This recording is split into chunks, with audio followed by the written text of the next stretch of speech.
Estamos inaugurando hoje, estreando mais um tema, levante-se e comece a andar, uma metáfora para a gente que está cansado da vida, que está sem muitas motivações, sem muitas razões para conseguir viver, talvez decepcionados consigo mesmo, talvez cansados das próprias ideias. E eu quero hoje à noite pensar com você sob o ponto de vista da nossa responsabilidade coletiva e também da nossa vida pessoal, e para isso eu quero ler com você o Evangelho de João, capítulo 9, do versículo 1 até o 9, diz assim: Caminhando pela rua, Jesus viu um homem cego de nascença. Seus discípulos perguntaram: Rabi, quem pecou, este homem ou seus pais, para que ele nascesse cego? Jesus disse: Vocês estão fazendo a pergunta errada, procurando a quem culpar. Não há nenhuma relação de causa e efeito aqui. Em vez disso, olhem para o que Deus pode fazer. Precisamos trabalhar com energia por aquele que me enviou enquanto o sol está brilhando. Quando a noite chega, o expediente acaba, mas enquanto estou no mundo há bastante luz. Eu sou a luz do mundo. Dito isso, ele cuspiu no chão, fez uma mistura de barro com saliva, esfregou a mistura nos olhos do cego e disse: Vá, lave-se no tanque de Siloé. Siloé significa enviado. O homem foi, lavou-se e passou a enxergar. Momentos depois a cidade estava em alvoroço. Os parentes do homem e aqueles que ano após ano o conheciam como um mendigo cego perguntavam: Esse não é o homem que conhecemos, que se sentava aqui e mendigava? Outros diziam: É ele mesmo. Mas alguns duvidavam: Não pode ser o mesmo homem de jeito nenhum. É só alguém parecido com ele. Mas o homem confirmou: Sou eu mesmo. É do ser humano, é de todos nós, é uma característica da humanidade, do ser humano, o desejo de ter uma vida plena, o desejo de ter uma vida linear, o mais previsível possível. Termos as coisas dentro do nosso controle da maneira mais segura possível. A gente quer estar no controle da vida, no controle das coisas. Mas isso não é possível. Agora, isso não é possível, não é porque você é do jeito que você é. Isso nunca foi possível, isso não é possível, isso não será possível. Porque vivemos num mundo de muitas contingências, de muitas situações ao nosso redor, e a gente não tem como controlar tudo, para que tudo fique dentro daquilo que a gente quer, daquilo que a gente gosta. A vida não é linear. A vida não segue um curso lógico. De repente vem uma surpresa, de repente vem um susto, de repente vem uma situação extremamente desagradável. Tudo muda. E quem está aqui hoje à noite vivendo um momento bacana na vida, um momento gostoso, ouve isso e fica chateado, porque está dizendo: você está dizendo que esse meu momento bom aqui vai acabar? Sim, estou. Mas para você que está vivendo um momento bem difícil, isso é palavra de esperança, porque a vida não é essa sequência linear. São muitas as situações que nós enfrentamos na nossa vida. A gente tem que acreditar que a vida pode ganhar novos contornos, bons e ruins. E precisamos aprender a surfar nas mais variadas fases da vida, para que as ondas nos ajudem, que elas nos levem, que a gente cresça com as ondas. Foi o Eclesiastes que disse isso de uma maneira tão clara, que há tempo para tudo. Há tempo em que a gente chora, e há tempo em que a gente ri.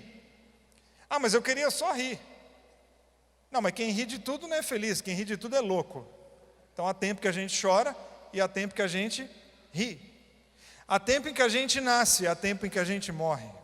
Há tempo em que a gente dá oi, há tempo em que a gente se despede. Há tempo em que a gente constrói e há tempo em que a gente destrói aquilo que a gente mesmo construiu.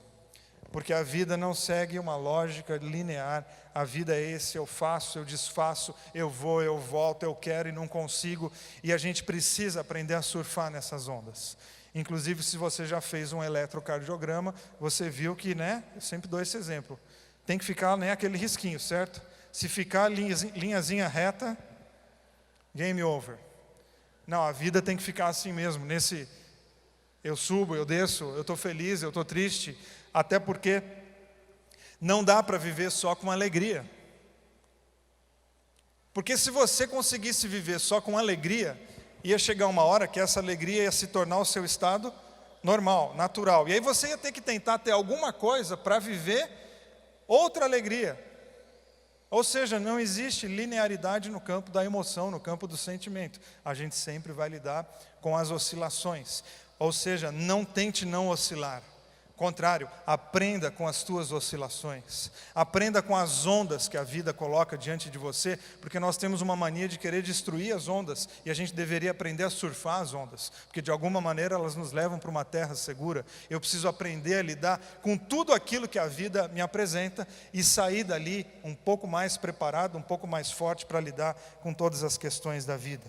Isso é muito importante, aprender a lidar com isso, aprender a lidar com o sofrimento humano, aprender a lidar com o outro, aprender a lidar com a nossa coletividade. E a partir desse texto, então, eu quero pensar com você como que a gente pode lidar com as mais variadas faces que a vida nos apresenta. Então, quero fazer com você 2 olhares. O primeiro olhar é a nossa responsabilidade coletiva. Nós somos uma igreja que tem dito de púlpito que a nossa religião é o amor, que nós de fato queremos levar às últimas consequências, uma camiseta que nós fizemos declarando que o amor é a nossa grande motivação. Então, a partir desse olhar, dessa história de Jesus com esse homem, que a Bíblia diz que é um cego e um mendigo, eu quero convidar você a questionar as lógicas do mundo em que você vive. Eu quero que você pense se a vida que você vive e a vida que você dirige, porque todo mundo aqui dirige a vida, tem o amor como a motivação maior. Qual é a história que nós temos? Não bastasse lidar com uma questão de deficiência física, esse homem é cego, ele também lida com um problema social, ele é um mendigo. E além de ser um cego e um mendigo, ele tem que lidar com a face cruel da religião, porque a religião tem uma face que é extremamente cruel e sei que muitas pessoas aqui já ficaram de frente com ela, que é a face da acusação, que é a face do dedo na cara. Você que frequenta a igreja há muito tempo já deve ter vivido alguma situação, ou viu alguém, ou você mesmo foi vítima desse lado, onde a religião não entra como a mão estendida, ela entra como o dedo na tua cara, te colocando de lado, questionando a sua vida sem ficar muito preocupado com a tua história. E é exatamente a cena que nós temos aqui. Um homem que está à margem, com problemas, repito, físicos, a cegueira física, e o problema social, ele é um mendigo. E Jesus está passando, e as pessoas estão ali, os religiosos estão ali, os discípulos estão ali, e de repente eles olham para Jesus e perguntam: mestre, por que ele está assim, hein? Porque ele pecou ou porque os pais pecaram?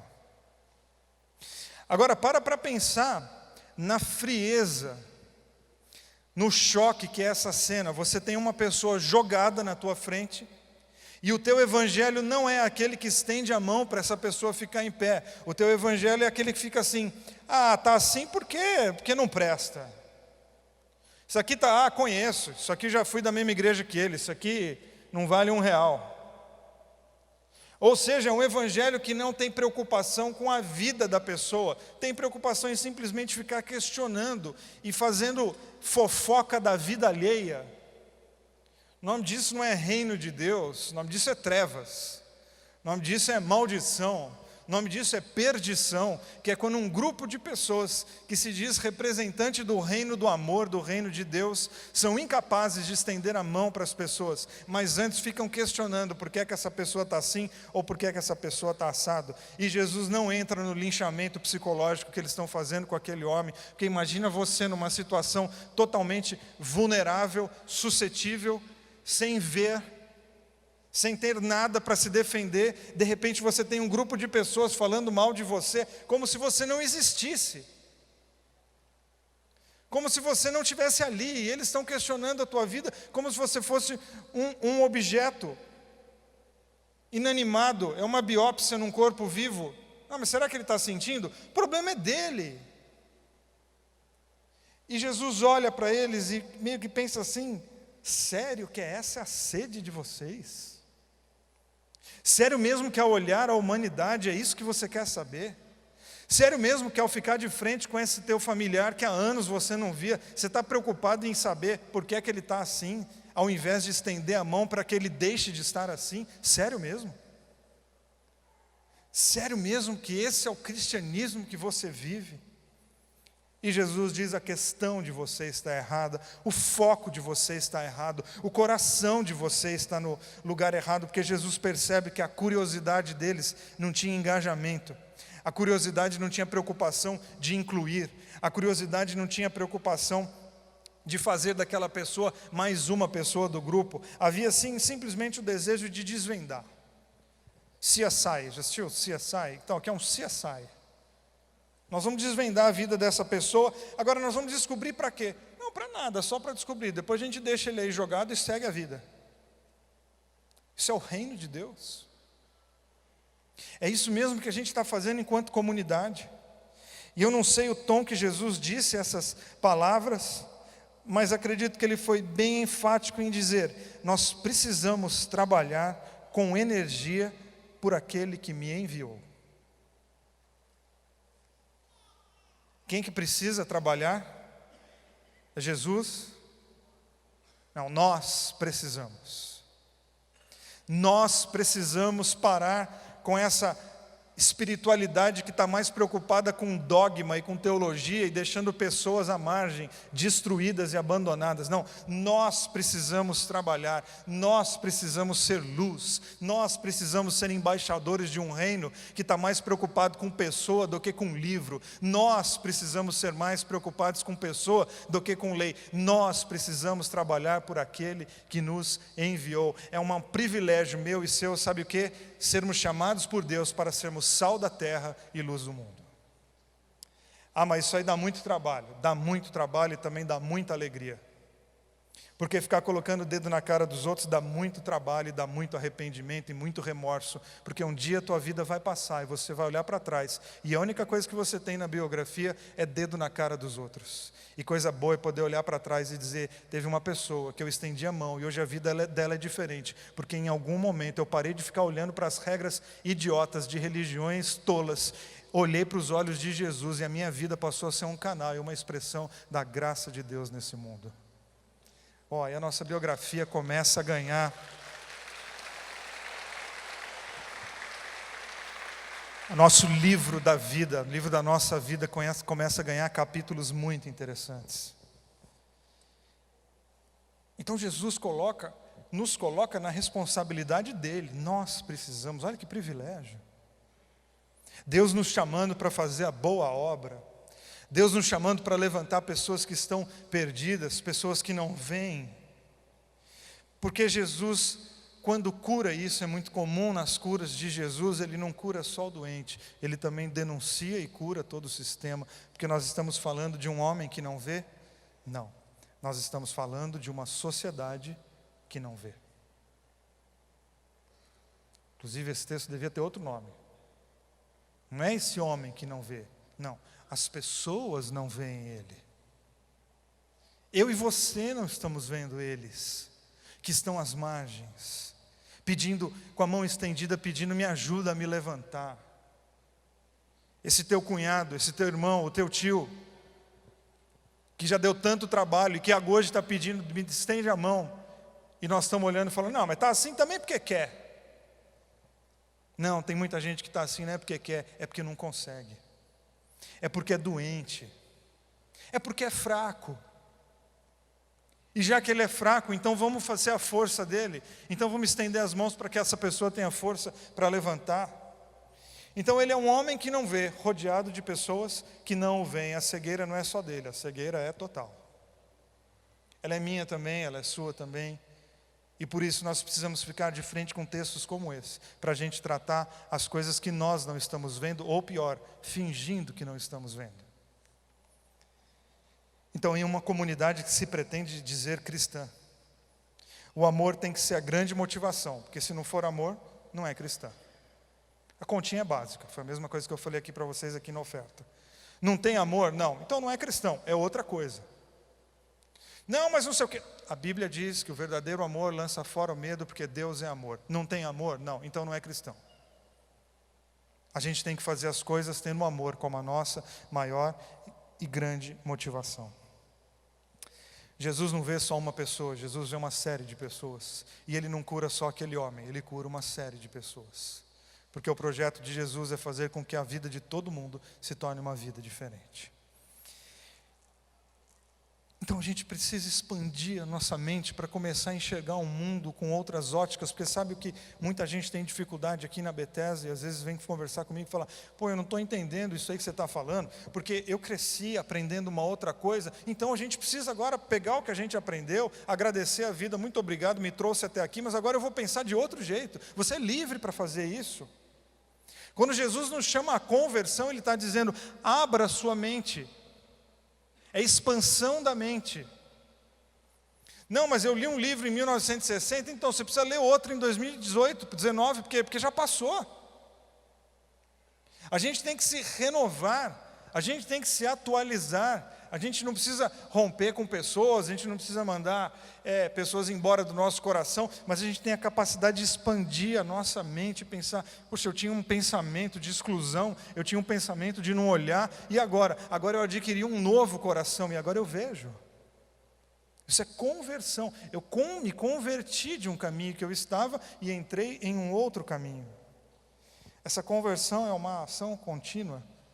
Mudar a maneira de ver as pessoas, mudar a maneira de ver a vida. Não tenha medo de mudar suas tradições, não tenha medo de mudar seus dogmas, não tenha medo de mudar sua teologia, não tenha medo de mudar o seu pensamento. Vá além das fronteiras que impuseram a você e enxergue a vida sob outro ponto de vista. Gosto demais desse pensamento do Alejandro Jodorowsky, que diz assim, pássaros criados em gaiolas acreditam que voar é uma doença. E é típico do religioso isso aí. Apresenta uma ideia nova e fala, aquele cara lá, herege. Não, amigo, você que está aí na sua gaiola e não tem coragem de voar, a gente está batendo asa e aprendendo outras coisas. É arriscado voar? É. Ficar preso na gaiola também. Porque a vida é um risco. Então para pensar o seguinte, você quer passar a vida preso nessa tua gaiola, ou você quer passar a vida voando por aí, conhecendo outras pessoas, outros mundos e outras opiniões?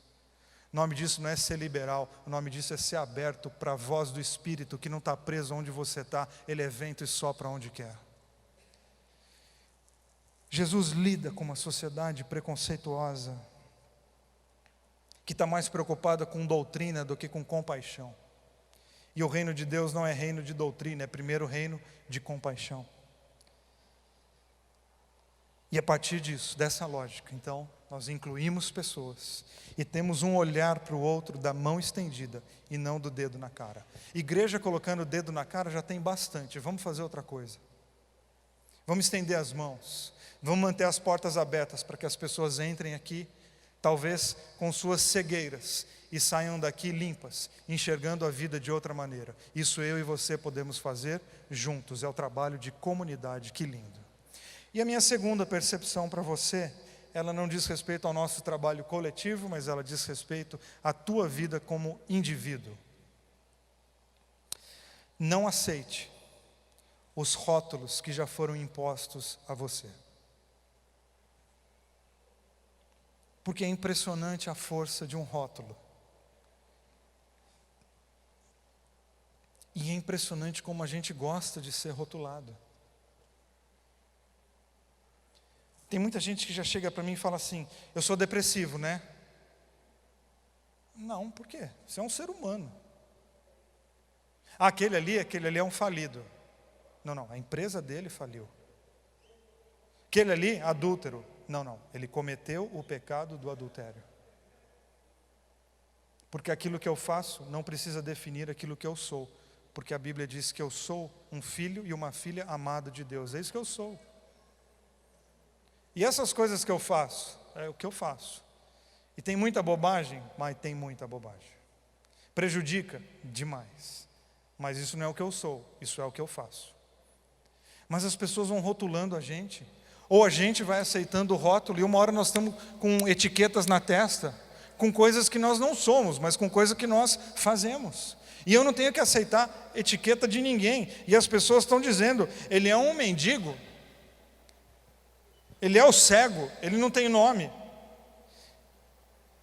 E Jesus para de olhar as pessoas a partir das etiquetas que a sociedade coloca nelas, e começa a olhá-las a partir do coração, a partir do fato do que elas são, a partir dos seus desejos, a partir da sua própria humanidade. Não aceite os rótulos. Os que a tua família colocou em você, não aceite.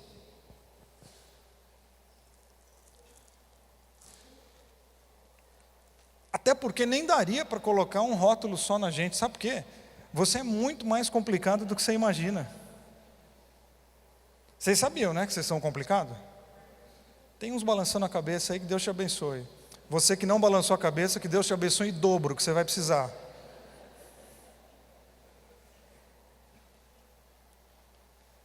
Nós somos muito complicados. E às vezes pergunta mais difícil de responder assim, quem é você? Aí o que você vai me dizer? Teu nome. Não, eu perguntei teu nome, eu perguntei quem você é. Ah, não. Aí você vai me dizer a tua profissão. Não, mas não perguntei o que você faz, perguntei quem você é. Quem sou eu? Vixe, a gente precisa de algumas horas para eu tentar te explicar. Uma vez eu li uma frase que diz assim, a melhor resposta para a pergunta, quem é você, é quando? Entendeu? A pessoa chega e fala, quem é você? Você diz quando? Porque depende do dia. Tem dia que eu sou muito gente boa, mas tem dia que sai de baixo. Tem dia que eu sou um amor, mas tem dia. Tem dia que eu encho teu coração de esperança, mas tem dia. Porque eu e você somos complicados. Porque nós somos muitos. Porque a tua humanidade ela é complexa e não pode ser definida numa etiquetinha que algum infeliz colocou na tua testa. Essa etiqueta diz respeito a ele, não a você.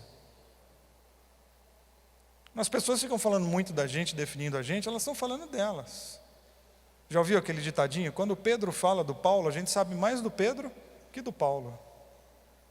Quando você fica falando mal de alguém para outro alguém, você está falando mais de você. E eu li um texto que o autor está na internet como anônimo, que eu achei demais, eu quero repartir com você hoje à noite. Diz assim, eu sou vários, há multidões em mim, na mesa da minha alma sentam-se muitos, e eu sou todos eles. Há um velho, uma criança, um sábio, um tolo. Você nunca saberá com quem está sentado, ou quanto tempo permanecerá com cada um de mim. Mas prometo, que se sentarmos à mesa, nesse ritual sagrado, eu lhe entregarei ao menos um dos tantos que sou, e correrei os riscos de estarmos juntos no mesmo plano. Desde logo, evite ilusões. Também tem um lado mau, ruim, que tento manter preso, e que quando se solta me envergonha. Não sou santo, nem exemplo, infelizmente. Entretanto, um dia me descubro, um dia serei eu mesmo, definitivamente. Como já foi dito, ouse conquistar a ti mesmo. Não é lindo? E quando eu vi lá autor desconhecido, eu fiquei com a vontade de pôr meu nome embaixo. Preciso confessar isso. Falei, será que o pessoal vai sacar que não fui eu? Porque nós somos isso aí, uma confusão. Tem dia que nós estamos legal, tem dia que nós não estamos. Tem fases que a gente sai vencendo tudo, e tem fases que a gente é vencido por tudo. E o que eu tenho que fazer? Eu tenho que erguer a minha cabeça, sabendo que Deus é fiel e Ele é por mim, e eu não preciso definir a minha vida por aquilo que falaram de mim. Porque você pode estar aqui hoje à noite com uma frase, uma sentença que foi colocada na tua testa quando você era criança, e você está até hoje, de alguma maneira, talvez até inconsciente, lidando com isso. Aquele pai que olhou para você e falou, você não devia ter nascido. Devia sim, e que bom que você está aqui, porque o mundo é melhor porque você está aqui. Ah, você não vai dar para nada. Vai sim, você já deu, você está aqui, conseguiu chegar até aqui hoje e vai conseguir fazer muitas outras coisas, porque Deus ama você e acredita em você. Então eu não posso pegar com que a crueldade humana de um pai, de uma mãe, de um tio, de um chefe, de um professor, coloque um rótulo na minha testa e eu passe a vida tendo que lutar contra aquilo, porque de um lado eu tenho a voz opressora da insensibilidade humana, do outro lado eu tenho a voz amorosa de um Deus que diz: você é especial para mim. E Jesus olha para esse cego, para esse mendigo, que passou a vida escutando que ele é assim, por quê? Mas também está aí, ninguém quer nem saber, a família não está nem aí para ele que se vire. E restou a ele ir à margem, restou a ele ficar escondidinho. Eu não vou ser visto, porque toda vez que eu sou visto eu sou humilhado, então é melhor eu ser esquecido. É um mecanismo de defesa, de ir para o canto e falar: bom, pelo menos aqui ninguém me vê. E Jesus abre os olhos espirituais daquele homem, muito mais do que os olhos físicos, para que ele tenha uma nova percepção de si, se levante e continue. Mas aí vem a pergunta: Vili, como é que eu vou me levantar com tanta frase ruim dita na minha cabeça, com tanto trauma dentro de mim? Esse processo ele é longo, mas ele começa com uma palavrinha chamada perdão. Eis eu aqui de novo falando com você sobre perdão. Perdão é um favor que você faz a você mesmo. Você não perdoa uma pessoa porque ela merece, você perdoa porque você merece. Você tem que perdoar por você, inclusive talvez você vai ter que perdoar pessoas que já morreram. O perdão diz respeito a você e não ao ofensor. Diz respeito a como que você quer tocar a tua vida para frente. Esse homem poderia continuar amargo, ele podia continuar reclamando, ele podia inclusive agora ficar soberbo, porque ele está curado, e ele foi curado por Jesus. E ao invés disso, ele sai pela cidade, celebrando a nova vida que ele tem. E Jesus olha para ele então e diz assim: vá, lava-se no tanque. O homem foi, lavou-se e passou a enxergar. Talvez o tanque que você precisa se lavar hoje chama-se perdão, é o tanque do perdão. É o tanque onde você vai se lavar e vai deixar esses rótulos, vai deixar essas frases, vai deixar a sentença, vai deixar tudo aquilo que foi colocado no teu coração lá e vai começar uma nova vida a partir de outros olhares, a partir de outras definições. Lembra, vai ter aquela voz opressora aqui? Vai, ela foi dita e está aqui, mas também vai ter a voz do amor te convidando a viver uma vida diferente. Jesus está dizendo: você pode hoje iniciar um processo de lavar tua alma, de lavar o teu coração e ter uma nova percepção de si, porque se for para colocar um rótulo em você, lembre, você é um filho e uma filha querida do Senhor. Esse é o nosso rótulo. Ele entregou a vida por nós para que nós tenhamos vida e vida em abundância. Esse tem que ser a ideia que está cravada no nosso coração e que faz com que a gente levante todos os dias para viver. Aí você vai dizer: mas eu não consigo esquecer. Lembre sempre que perdoar não é esquecer. Perdoar é você mudar o status de uma pessoa dentro de você. Quem ama não esquece. Como é que você vai esquecer o que fizeram com você? Não, perdoar não é esquecer. Perdoar é você alterar o significado de uma pessoa, de uma história, de um evento dentro do teu coração. Livre-se desse ressentimento, porque o ressentimento é exatamente manter o ofensor dentro de você, dizendo tudo aquilo que você não merece escutar. O cristianismo é uma proposta de amor. Quando perguntaram para Jesus: Senhor, qual é o maior mandamento? Ele organizou. Como que ele organizou? Ame a Deus, ame ao próximo e se ame. O amor vertical, horizontal e interior. Você vai falar com Deus, você vai falar com os outros e você vai falar com você. O amor é uma atitude que define a minha relação com o mundo e que define a minha relação comigo mesmo. E que a nossa vida, então, a partir de uma história como essa, ela não seja rotulada por aquilo que as pessoas estão falando, mas que ela seja definida por aquilo que Deus está nos convidando. Levanta e anda, porque o Senhor é por você. Amém? Fique em pé, eu quero orar com você hoje à noite.